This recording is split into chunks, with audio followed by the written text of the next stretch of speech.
त्यांच्या पाठीशी आहो, सतत त्यांच्या पाठीशी आहो, आल्या निवडणुका की त्यांच्या पाठीशी आहे. आमचं भलं करणारं सरकार म्हणून आपण त्यांच्या पाठीशी राहिलो, पण त्यांनी सुद्धा आमच्या भावनांचा खेळ केला.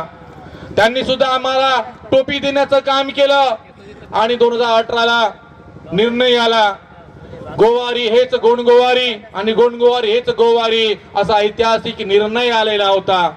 सेवा मंडळाची जे केस टाकली होती त्या केसमध्ये 2018 गोवारी हेच गोंडगोवारी हा निर्णय आला आणि आपण सर्वजण सुखावल्या गेलो. आता आपल्याला न्याय मिळाला, सरकार म्हणा किंवा आपल्या न्याय विभागानं तरी आम्हाला न्याय दिला म्हणून आपण शांत बसलो. परंतु सरकारला पचलं नाही आणि सरकारला म्हणण्यापेक्षा आमच्याच आदिवासी बंधूंना पटलं नाही, आदिवासी संघटनांना पटलं नाही. अरे यांना न्याय मिळाला म्हणून ते कधी नाही एकत्र होणारे एकत्र झाले आणि आमच्या विरोधामध्ये सुप्रीम कोर्टामध्ये धनकलाल मंगरच्या हातात